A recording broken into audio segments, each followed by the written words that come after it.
पत्रकार परिषद रखी है, क्या विषय है, क्या जानकारी देंगे? स्टार्ट कर। औज़ु बिल्लाहि मिनश शैतानिर रजीम, बिस्मिल्लाहिर रहमानिर रहीम, इय्याका नअबुदु व इय्याका नस्तईन। हम तेरी इबादत करते हैं और तुझी से मदद मांगते हैं।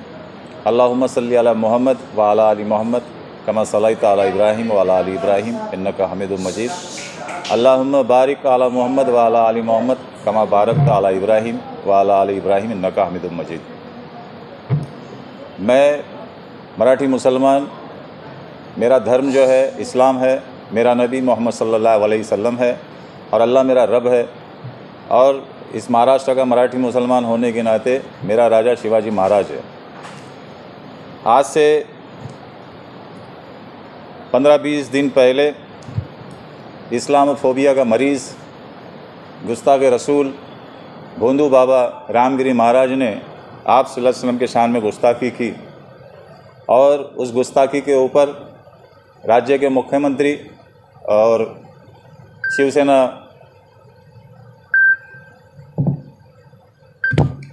शिवसेना एकनाथ शिंदे गुट के प्रमुख एकनाथ जी शिंदे, इन्होंने उसके ऊपर एंडोर्स करके उस इस्लामोफोबिया का मरीज़ का इलाज करने के बजाय उसको उन्होंने बढ़ावा दिया।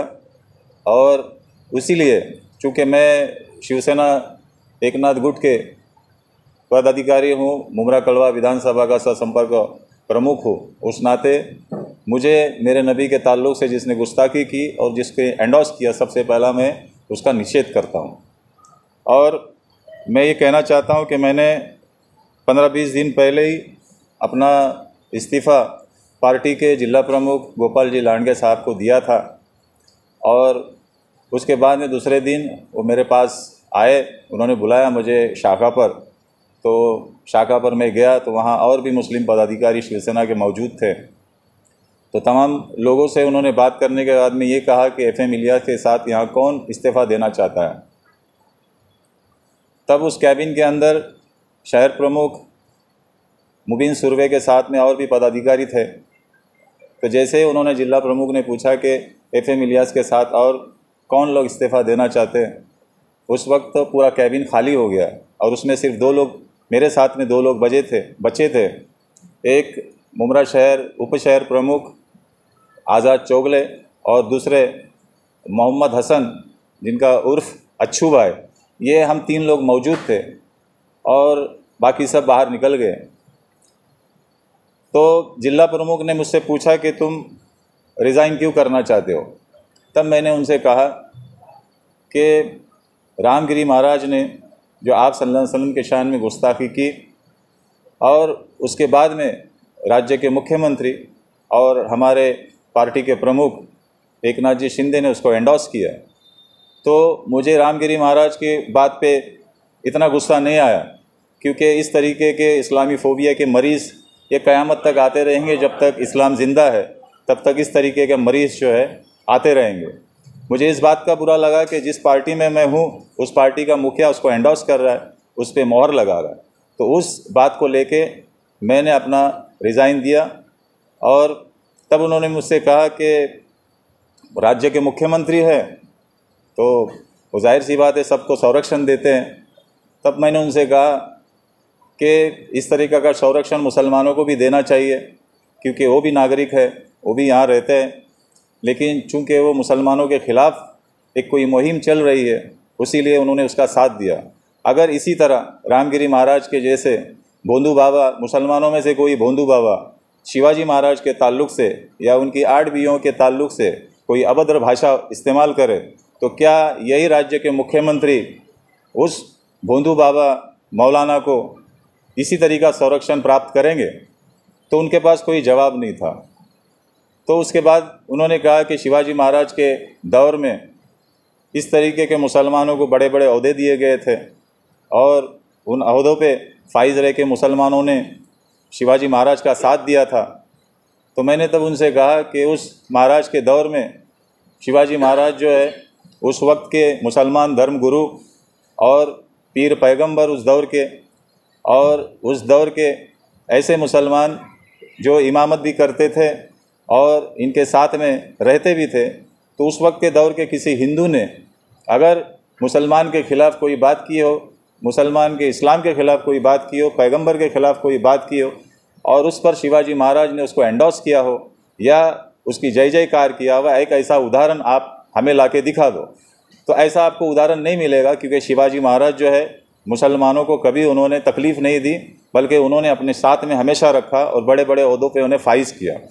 तो ये जो शिवाजी महाराज का जो एग्ज़ाम्पल देते हैं, शिवाजी महाराज पे जो राजनीति कर रहे हैं, मुझे ऐसा लगता है ये शिवाजी महाराज को चाहने वाले नहीं, ये रावण को चाहने वाले हैं और ये रावण की वृत्ति इनके अंदर आ चुकी है और इस तरीके से ही वो डील कर रहे हैं मुसलमानों को। हमें सबसे बड़ा दुख इस वक्त में होता है कि मैंने उनसे कहा कि जब हम मुमरा में शिवसेना का प्रचार प्रसार करते हैं, पिछले लोकसभा के अंदर हमने अपने सीनों के ऊपर धनुष बांध लगाकर मुसलमान को दरमियान हमने पक्ष का, शिवसेना का प्रचार प्रसार किया। हमारे मुसलमान भाइयों ने हमें काफ़ी ताने कसे, हमें बहुत सारे सवालात किए, लेकिन उसके बावजूद भी है हमने पार्टी का पक्ष रखा और पार्टी के साथ रहे। लेकिन उसके बाद में हम इतनी मेहनत करते हैं मुसलमानों पे कि वो ज़्यादा से ज़्यादा मुसलमान जो लोग हैं मुमरा के ख़ास तौर से, वो शिवसेना पार्टी से जुड़े। वो जोड़ने के लिए अभी हाल फिलहाल में जो लाड़की बहन एक योजना जो मुख्यमंत्री ने लाई थी, तो उसी दौरान हमने शाकास के ज़रिए हमारे राजन किनी साहब ने जो है हमें उसकी ज़िम्मेदारी दी थी और मेरी टीम ने उस पर बहुत बेहतरीन काम किया और लगभग 8-8.5 हज़ार महिलाओं को उसका फ़ायदा पहुंचाया। कंप्लीट करने दो, चाहता हूँ, रोक रहा हूँ। आपके अलावा और कितने मुस्लिम पदाधिकारियों ने शिवसेना एकनाथ शिंदे से जो है पार्टी से इस्तीफा दिया है? मेरे अलावा कुछ लोग सोच रहे हैं, लेकिन मैंने जो लिखित में पहले दिया था और आज मैं ऐलानिया अपनी घोषित कर रहा हूँ अपने रेजिग्नेशन का। इसके बाद में मेरा पार्टी से, उस पद से मेरा कोई संबंध नहीं रहेगा। बाकी जो मुस्लिम पदाधिकारी है वो सोच रहे हैं और वो आने वाले 2 दिनों में, 4 दिनों में वो अपना पक्ष रखेंगे आके। जैसे कि हमारे आज़ाद चोगले साहब है, फिर वो मोहम्मद हसन है, अच्छू भाई है, तो ये 2 लोग पहले मेरे साथ में थे और उन्होंने कहा है मुझसे कि हम और भी लोग साथ में हमारे हैं, उन सब को लेके हम इंशाल्लाह रेजिग्नेशन देंगे। यानी कि फैमिलिया जी जैसा आपने फैसला किया ऑन द स्पॉट, वैसा किसी ने नहीं किया? नहीं, अल्हम्दुलिल्लाह मैंने किया, वैसे किसी ने नहीं किया, क्योंकि उसका रीज़न ये है कि मैं बहुत ज़्यादा इस मामले में ज़्यादा सेंसिटिव रहता मज़हबी मामले में, क्योंकि मैं ये नहीं कर सकता कि मेरे प्रमुख जो है, मेरा पक्ष प्रमुख जो है वो मुसलमानों को गाली देने वाला, मुसलमानों के पैगंबर को गाली देने वाला, गुस्ताखी करने वाला, मैं उसको एंडोर्स करने वाला, उस पर मोहर लगाने वाले का मैं ये नहीं कह सकूँगा कि शिंदे साहब आगे बढ़ो, हम तुम्हारे साथ हैं, शिंदे साहब आगे बढ़ो, तुम हमारे पैगंबरों को गालियाँ देने वालों का साथ दो, शिंदे साहब आगे बढ़ो, तुम हमारे ईमान रखने वाले लोगों को बड़ा बुला बोलो, शिंदे साहब आगे बढ़ो, प्रतापगढ़ के मुसलमानों को उजाड़ो, शिंदे साहब आगे बढ़ो, मलंगगढ़ पे कुछ ना कुछ करो। तो इस तरीके का मैं मुसलमान नहीं हूँ कि उनका साथ देते, उनके नाम के नारे लगाते रहूँ, इसलिए मेरा ईमान जागा और मैंने इस्तीफ़ा दे दिया। कितना दिन क्यों लगा इस्तीफा देने के लिए? हाँ, वही मैं बताने जा रहा था। तो ये जब लांडगे साहब जो थे उन्होंने हमसे 2 दिन का वक्त मांगा था कि मुझे मौका दो, मैं आपकी बात मुख्यमंत्री के साथ में करता हूँ, आप लोगों की मुलाकात करता हूँ। तो मुझे अच्छा लगा, उन्होंने कहा कि मुलाकात करता है, तो उस ज़रिए से मैंने उनको कहा कि मुझे थोड़ा पहले इतला देना, ताकि मैं चाहता हूँ कि कुछ उलमाओं को साथ लेके जाकर मुख्यमंत्री के दिमाग में जो बातें रामगिरी महाराज के ज़रिए घुसी हुई है उनका भी थोड़ा सा मन बदलने के लिए, उनकी जो गलत फहमियाँ है, लाइल्मियाँ दूर करने के लिए मैं उलमाओं के ज़रिए उनसे संवाद करना चाह रहा था, मुज़ाकरात करना चाह रहा था। तो इसलिए मैं उस चीज़ के लिए तैयार हुआ। उसके बाद में 2-4 दिन के बाद में, क्योंकि सीएम जो है बहुत ज़्यादा मसरूफियत उनकी रहती है, तो मैंने सोचा कि शायद हो सकता है 2 दिन बोले तो एक 7-8 दिन का एक अंदाज़ा पकड़ के मैं चला। जब 7-8 दिन का वक्फा गुजरने के बाद में मैंने राजन किनी साहब से कहा कि 8 दिन हो चुके हैं, तो मैं उनसे वो अपनी बात रखने के लिए गया था। तब मेरी बात रखने से पहला उन्होंने मुझसे कहा कि 2-3 दिन में मुझे वो यादी का काम जो है कंप्लीट करना है, तो प्लीज़ ज़रा आप मुझे वो करके दो। तो मैंने सोचा कि ठीक है, इतने दिन गए, उसमें 2 दिन और सही, 3-4 दिन में शाखा पे जाके मैंने उनकी जो ज़रूरत थी, जो यादी पे काम करना था, अनकम्प्लीट था, वो कंप्लीट करके दिया मैंने उनको। और उसके बाद में मैंने उनसे कहा कि आज के बाद मैं शाखा पर नहीं आऊँगा, और आप प्लीज़ जो है लांडगे साहब से बात करके मुझे बताइए कि वो मुख्यमंत्री से मिलने की जो बात थी उसका क्या हुआ। तब उन्होंने मुझसे कहा कि ये बात तुम अपने तौर पे ही कर लो, मैं उनसे बात नहीं करूँगा। उसके बाद में मैंने लांडगे साहब से बात की, फ़ोन किया तो उन्होंने मेरा फ़ोन रिसीव नहीं किया। उसके बाद में मैंने आज़ाद चोगले साहब को फ़ोन किया, मैंने कहा कि मेरा फ़ोन शायद वो नहीं उठा रहे, तुम देखो तुम्हारा शायद फ़ोन उठा लेंगे वो। तो आज़ाद भाई ने फ़ोन किया, उनका फ़ोन उन्होंने रिसीव किया और रिसीव करने के बाद में आज़ाद भाई ने पूछा उनको कि भाई वो मुख्यमंत्री से मुलाकात की बात थी उसका क्या हुआ। तब उन्होंने कहा कि मुख्यमंत्री अभी बहुत बिज़ी है, अभी गणपति का फेस्टिवल भी चल रहा है तो बहुत बिज़ी है, तो थोड़ा टाइम लगेगा, मेरे पे भरोसा रखो, आप लोग टेंशन मत लो, मैं बहुत जल्द आप लोगों की मुलाकात करना चाहता हूँ। इसके बाद में आज़ाद भाई ने मुझसे कहा कि ऐसा उनका मैसेज है, तो मैंने उनसे कहा कि मैं अब नहीं रुकूंगा, क्योंकि मैंने जो फ़ैसला किया था मैं अपने फ़ैसले पे अटल हूँ। क्योंकि वो अगर बिज़ी है, उनके पास वक्त नहीं है, तो मेरे पास रुकने के लिए भी वक्त नहीं है, क्योंकि ये मेरा दिली फ़ैसला था, मेरा ईमान का फ़ैसला था, मैं अपने फ़ैसलों पे इतना देर नहीं रुक सकता था। तो बहरहाल मैंने उनसे कहा कि मैं अब जा रहा हूँ शाम में, मतलब लगभग 4 या 5 दिन पुरानी बात है। मैंने कहा कि मैं प्रेस कॉन्फ्रेंस लेके मैं अपनी जो रिजिग्नेशन है वो मैं ऐलानिया कर दूंगा। तो एक मिनट आप। उसके बाद में फिर उन्होंने मुझे एक आधे घंटे के बाद में फ़ोन किया आज़ाद भाई ने और कहा कि राजन भाई से मेरी बात हो गई है, और राजन भाई ने कहा कि 2 दिन रुकिए, उन्हें रुकने के लिए बोलिए, मैं खुद सीएम के पास आपको ले जाना चाहता हूँ। तो वो मंगल की बात थी, अभी जो गया मंगल। तो मैंने उनसे पूछा 2 दिन का मतलब मंगल का दिन पकड़ के या बुध से 2 दिन पकड़ना है। तो उन्होंने कहा नहीं, बुध से। तो बुध और जुमेरात 2 दिन आप रुकिए, उसके बाद में आप चाहे तो प्रेस कॉन्फ्रेंस ले लें। तो उसके बाद जो है 2 दिन गुजर गए, जुमेरात का दिन आया। जुमेरात के दिन मैं अपने फैमिली के साथ अपने एक होटल में खाना खा रहा था। उस वक्त में राजन भाई का मुझे फ़ोन आया और उन्होंने उनके घर में जो गणपति बैठता है उसके ताल्लुक़ से मुझे दावत दी कि अपने फैमिली को लेके हमारे घर आइए करके। तो मैंने कहा ठीक है, मैं आ जाऊंगा। तो मैंने पूछा कि आपने 2 दिन कहा था कि सीएम से मुलाकात करनी है, इसके लिए आपने आज़ाद भाई से कहा था। तो उन्होंने कहा मैंने आज़ाद भाई से ऐसा कोई वादा नहीं किया था।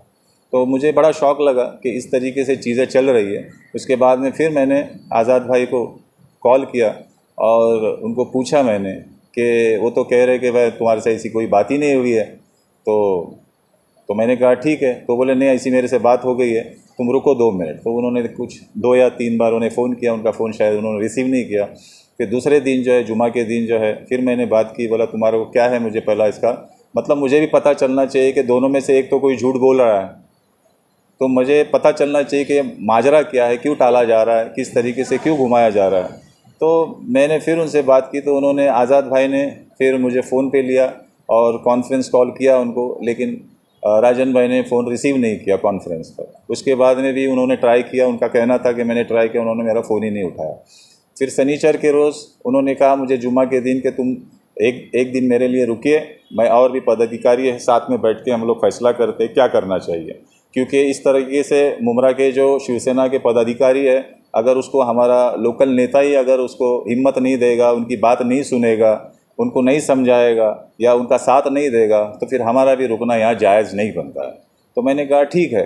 तो उसके बाद में शनिचर को अपने एक पदाधिकारी के साथ में मेरे से मुलाकात की उन्होंने, और उन्होंने फिर मुझे कुछ दिन रुकने के लिए कहा कि हम चाह रहे कि और भी इसमें कमोबेश एक 50-60 पदाधिकारी है, हम सबसे बात कर रहे हैं और सब लोगों का जहन रेजिग्नेशन की तरफ आ रहा है, तो कुछ दिन आप रुक जाइए। तो मैंने कहा कि मैंने रुकने के लिए रिज़ाइन नहीं किया, मेरी ईमान की बात थी, मुझे लगा, मैंने रिज़ाइन कर दिया और इसके बाद अब मैं नहीं रुकूंगा, मेरा काम मुझे ख़त्म करना है। आप लोगों का जब दिल में आया, जब आपका दिल करे, उस वक्त में आप अपना रेजिग्नेशन कर दीजिए। तो उसके बाद में मैंने आज आप लोगों को कॉल किया और मैं आपके ज़रिए मैं अपना रेजिग्नेशन जो है वो अपने बड़ों तक पहुंचाना चाहता हूं। आज के बाद में शिवसेना के किसी भी पद से मेरा कोई सरोकार और कोई संबंध नहीं रहेगा। आप शिवसेना पार्टी छोड़ दिए हैं, अभी फिलहाल जो मामला हुए आपने पूरा डिटेल्स बता दिया, लेकिन अभी आगे आप किसी पार्टी में जाने वाले हैं, किसी पार्टी से संपर्क में हैं? नहीं, अभी फ़िलहाल तो मैंने मेरा रेजिग्नेशन दिया हूँ। इसके बाद में इंशाल्लाह मैं सोचूंगा मुझे करना क्या है, क्योंकि मैं चाहता हूं कि पहला मुझे थोड़ा सा ज़हनी सुकून मिले। ये पिछले 10-15 दिनों के अंदर मैं थोड़ा सा बेचैन रहा हूं, तो मैं चाहूँगा कि थोड़ा मुझे सुकून मिले इससे। उसके बाद में इंशाल्लाह मैं ज़रूर अपना डिसीजन लूँगा और मुझे क्या करना है वो आप लोगों के सामने ज़रूर बताऊँगा। पार्टी में एंटी मुस्लिम या और मुसलमानों को कड़ी पत्ता समझा जा रहा था, ये पहले आपको आभास नहीं हुआ था क्या? मैं अभी आप सवालों का जवाब इंशाल्लाह मैं बाद में दूंगा। और मैंने जो ये मीटिंग आपके कॉन्फ्रेंस कॉल की थी, मैं एक मुझे जो पद नियुक्ति का पत्र मिला था, तो मैं अपने ये निषेध के तौर पे इस पद नियुक्ति के पत्र को आपके सामने फाड़ रहा हूँ और अपना निषेध जो है अपना जाहिर करता हूँ और पार्टी से जय हिंद करता हूँ और आज की कॉन्फ्रेंस को जय महाराष्ट्र करके ख़त्म करने घोषित करता हूँ। जय हिंद, जय महाराष्ट्र। एक लास्ट सवाल, आप जब इस्तीफा देने गए थे तो कौन से पद अधिकारी थे जिन्होंने आपसे कहा कि कौन कौन आपके साथ पद छोड़ रहा है, तो कौन उनका नाम बताएंगे? नहीं, मैं कहा था आपको? नहीं, वो जिला प्रमुख ने कहा था, तो इंशाल्लाह अब ये हमारी कॉन्फ्रेंस ख़त्म हुई है।